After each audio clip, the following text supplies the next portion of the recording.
Salut à tous et bienvenue dans ce nouvel épisode où je vais vous déballer et présenter les numéros de Stormbringer, cette fois-ci le numéro 42 et 43.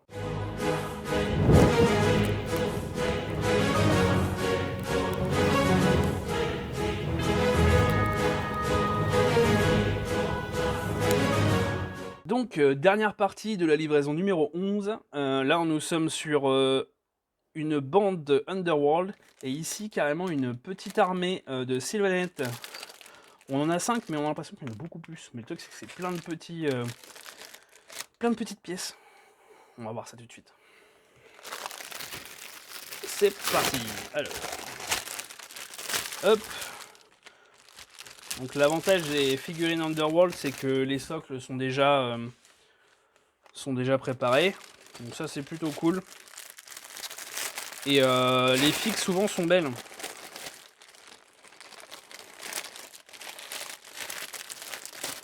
Hop, hop. Mais ce qui est bizarre, c'est que j'avais l'impression déjà d'avoir fait une troupe Fiel Obscur. Et là, ça va être le penchant un peu plus ogre. Parce qu'il y a les Fiel Obscurs, les petits, et puis il y a les ogres qui sont avec, qui sont un peu copains. Donc je pense que c'est un peu les deux. Donc on va commencer par le 42, je crois. Oui. 42. Alors, le 42, qu'est-ce qu'on nous donne là? Nous avons, pour commencer, des jolis ogres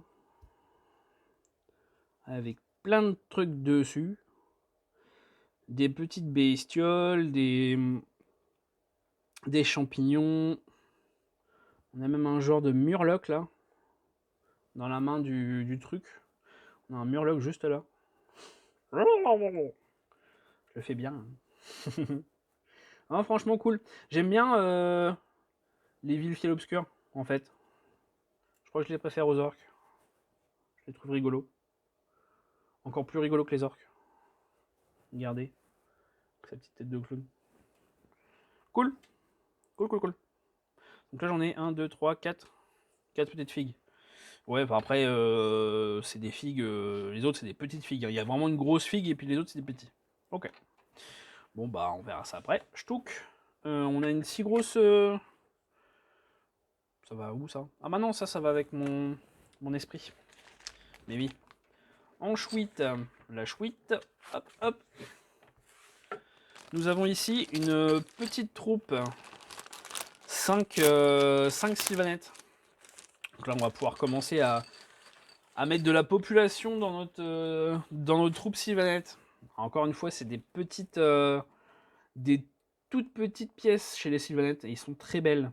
Donc là, on a plein de mains différentes, on a des épées, on a des faux. Je pense qu'il y a plein d'options différentes et comme d'habitude, ils vont pas nous en montrer la moitié. Donc faites bien attention quand vous les montez. S'il y en a que vous préférez à d'autres, mettez-les. Là, on voit les torses ici. Ah, ils sont beaux. Hein. Ils sont vraiment très très beaux. Donc je verrai un petit peu comment je vais les monter. Enfin, vous êtes en train de le voir, hein, encore une fois. Parce que je vous montre comment je les fais. Enfin, du moins comment je les ai peints. Mais ils sont très sympas. Ici, on a leur petite tête. Leur petite tête de Gremlins. Voilà, j'en vois 1, 2, 3, 4, 5, 6, 7. Il y a plein de têtes là. Ça va en faire des options. Il y en a avec la bouche fermée, d'autres la bouche ouverte. Pourquoi pas. Des fois, je me dis d'avoir toutes ces options, d'avoir tout ce plastique. Pourquoi on devrait avoir autant d'options? Moi, je suis pas pour les. Il me ferait juste 2 fois plus de troupes avec autant de plastique et beaucoup moins cher. Moi, ça m'irait. Plutôt que d'avoir autant d'options. Il y en a qui, je pense, qu'ils vont fulminer parce que je dis que les options ça sert à rien, mais je suis pas un grand fan de l'option personnellement.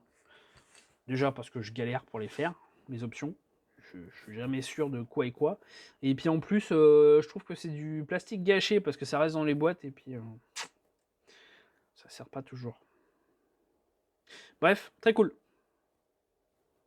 Vivement que je les monte et que je les peigne. Mais ça va pas être tout de suite. Hop, on met ça de côté. Touc, touc, touc. Alors faut faire attention parce que c'est des petites pièces. Ça doit péter comme un rien. Faites attention. Ensuite, la suite, le magazine numéro 42. Qu'avons-nous là? Ce numéro vous révélera certains secrets de la magie des royaumes mortels. Vous recevrez en outre une nouvelle bande de guerriers de la destruction et apprendrez à utiliser Molog, la montagne et ses sbires. Alors, je pense que c'est le gobe qu'on a vu, hein, le gros gobelin. La magie dans les royaumes, ok. Molog, la montagne. Molog, ouais, Molog, la montagne. Pareil en montage, pareil en peinture, normal. Ensuite, ils vont nous montrer forcément la fiche d'unité. Ça, c'est cool parce qu'avant, c'était un petit peu en décalé, donc c'est cool. Tactique de la destruction et ensuite reconnaissance, truc brillant. J'espère que c'est la suite de la campagne narrative. Ça, ce serait cool. Ensuite, du coup, nous avons la magie dans les royaumes. Dans les royaumes mortels, 8 formes de particules magiques flottent dans l'air comme des graines de poussière, que les sorciers rassemblent pour lancer des sorts. Chaque royaume possède sa magie propre, et les adeptes des arts mystiques s'entraînent souvent à utiliser celle de leur région, développant ainsi un style et un ensemble de capacités très particulières. D'accord, donc par région, il va y avoir des capacités magiques différentes. Donc là, on a la magie d'Azir, ici d'Akshmir, celle de Chamon, de Gur, de Giran, de Si, Ish et de Ulgu. Donc on voit vraiment que c'est des magies qui sont orientées différemment, selon les régions. C'est cool parce que du coup, ils utilisent la magie qui est ambiante. Donc c'est plutôt cool au niveau du lore, j'aime beaucoup. Alors, Molog, la montagne. Les Trogoths sont des créatures aussi fortes que Pato. Ils passent la majeure partie de leur vie endormis dans des grottes appelées Motjit. Ok, bon, c'est pour ça qu'ils ont autant de champignons sur eux. Je pense qu'ils doivent pas faire grand chose et ils doivent taper fort quand on les embête. On va être des genres de gros nounours. Donc ici on a des figurines à emboîter. Ah bah, c'est du Underworld, donc oui, ça m'étonne pas. Classiquement, ouais, c'est à emboîter les troupes Underworld. Je dis Underworld, je suppose que c'est de Underworld, hein, mais après ça peut être aussi du Warcry peut-être, je sais pas. En vrai, je pense que c'est tous du Underworld en vrai. Les troupes, il y en a de plus ou moins grandes, il y en a qui font jusqu'à 10 unités, hein. Donc c'est peut-être ça. Ensuite, la manière de les peindre, ils nous ont mis du Barak Brut Dye en base pour après les changer. Après plein de couleurs différentes sur les champignons, c'est ce que je fais aussi. Ah, sympa le crapaud comme il a fait. J'aime bien. Un côté un peu clair sur le ventre et tout, c'est joli. Enfin joli, manière de dire. Ok, il a tout fait en violet. Ouais, bon bah... hein. C'est un peu plat, mais encore une fois, ils le font avec les peintures qu'ils ont, et je pense qu'à mesure, ils vont les améliorer, hein, ce qu'ils font à chaque fois. Alors, la charte d'unité du Molog. Donc, il a en arme de projectile, il a son crapaud. La bébête qu'il a, l'espèce de... mince. Bon, bref, de crapaud. Le crapaud qu'il a sur lui, il peut le balancer, et ça a une portée de 12 pouces quand même. À 12 pouces, c'est grand, hein, c'est une règle complète. Il a fait une attaque, mais en même temps, il n'en a qu'un sur lui. Touché sur du 4+, blesse sur du 4+, n'a pas de perfo et c'est dégâts D3. Ok, pas mal. Veste massue, donc ça c'est la massue qu'il a avec lui, qui est un peu bizarre.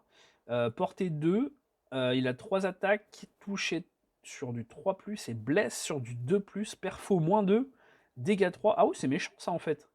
Parce que perfo -2, ouais. Celui qui est déjà un 5, bah c'est blesse auto quoi. Ok. Ah, ça pique un peu, hein. Il pique un peu lui. Ok, charte d'unité, là ils mettent un petit peu les blessures qui sont annulées, blessures mortelles, nanani nanana. L'empaleur, il rajoute un petit peu de trucs sur l'empaleuse. Ensuite, reconnaissance, truc brillant. Plan de bataille numéro 2. Donc là on a la suite, le plan de bataille numéro 2. Donc c'est plutôt cool. Comme je vous avais dit, j'aime bien le narratif, donc c'est cool. Donc là, cette fois, on peut utiliser soit le seigneur Aquilator, soit Gardus, dame d'acier. Et ici, les 10 éventreurs ou les 20 archers. Bref, on fait comme on veut, niveau destruction, niveau ordre. Forcément, ils vont se mettre sur la tronche. Et là, on peut choisir d'autres unités. Cool, cool, cool. Et les actions majeures, tout. C'est sympathique. Sympathique, sympathique. La chouette. Ici, nous avons forcément les sylves revenants. La petite troupe de sylves. Oh là là là là là, c'est de pire en pire de numéro en numéro. Bref. Aïe aïe aïe aïe. Ce numéro contient 5 vaillants sylves revenants à assembler et à peindre avant de les ajouter à votre collection de l'ordre. Vous en apprendrez plus sur les sylvanettes et découvrirez les périls du chaos. Ok, donc là en lecture nous avons les grands cycles, des périples du chaos, en collection les sylvanettes, en assemblage pareil, en peinture pareil, et pareil pour le premier jeu. Ensuite on a reconnaissance automate d'Urdin, plan de bataille numéro 3, donc ça c'est cool, c'est la suite du côté narratif, du plan narratif. Donc après, à voir s'il est intéressant ou pas. C'est peut-être pas le schéma narratif le plus intéressant, mais bon, au moins, il est existant. Ici, les grands cycles, les sylvanettes considèrent le temps comme une série d'époques cycliques, comme les saisons. Les âges s'enchaînent, chacun dans une séquence équilibrée et fonctionnelle avant de céder la place au suivant. Donc, ils aiment que les choses soient cycliques. Effectivement, ils essaient de suivre l'ordre de la nature. Ça, j'ai vu que effectivement, les sylvanettes étaient là pour défendre la nature et défendre du coup le cycle de la nature, donc la vie, la mort, le fait de recycler les choses et tout, c'est fait pour ça. C'est plutôt cool. Moi, j'aime bien cette philosophie. Donc, les sylvanettes m'ont plutôt conquis. J'ai d'ailleurs vu un petit commentaire comme quoi ça énerve certaines personnes que j'aime les sylvanettes. Ah bah oui, je suis un peu écolo sur les bords, désolé. Euh, des périls du chaos. Fidèles disciples, oyez les paroles des frères mouchards. Les forces des ténèbres se rapprochent. Écoutez les enseignements du dévoué seigneur de Sigmar et repoussez la corruption. Ok, donc là il y a carrément pas un récit, mais un plaidoyer pour Sigmar pour qu'on aille abattre le chaos. Donc là, c'est assez sympa. J'aime bien en plus la petite peinture un peu à l'ancienne, un peu type moyenâgeux. C'est très très cool. Donc ici, on a la suite des sylvanettes. Donc forcément, on va pouvoir leur donner des noms et tout ça. Ensuite, l'assemblage, ici, on les colle. Ah bah voilà, comme quoi j'ai été médisant. Cette fois-ci, on a les possibilités d'options. Ah, c'est une des rares fois où ils mettent les options. En même temps, il y en a beaucoup, beaucoup. Donc c'est plutôt cool. On a l'option A, B ou C au niveau de la tête et tout. Donc ça, c'est plutôt cool. Et ils vont tout nous montrer. Ah ouais, pour une fois, ils montrent vraiment tout. Eh ben, il serait temps qu'ils le fassent à chaque fois, en fait. Bref. Allez, on va faire avec, hein. Donc moi, de toute façon, je vais faire un peu de tout. Je verrai un peu. À part si il y en a une spécifique pour la spirette, je crois. Je vais essayer de respecter un petit peu les unités qu'il y a dans la spirette. Je vais essayer de prendre en priorité ceux-là. Histoire de dire, c'est ceux qui ressemblent le plus. Ici, comme d'habitude, ils mettent un petit peu comment les peindre avec les peintures qu'on a actuellement. Et on a la petite charte d'unité. Ici, nous avons 2 types d'armes sur ceux-là. Alors, je ne sais pas s'ils vont tous être équipés de tout. Mais il y en a avec des lames, d'autres avec des astes de protecteurs, je pense. Quoique, ils ont peut-être tout, je ne sais pas. Il y a des musiciens dedans. Ok, fun. Donc, il y en a avec de la lame enchantée. Il y a portée 1, donc c'est forcément du corps à corps.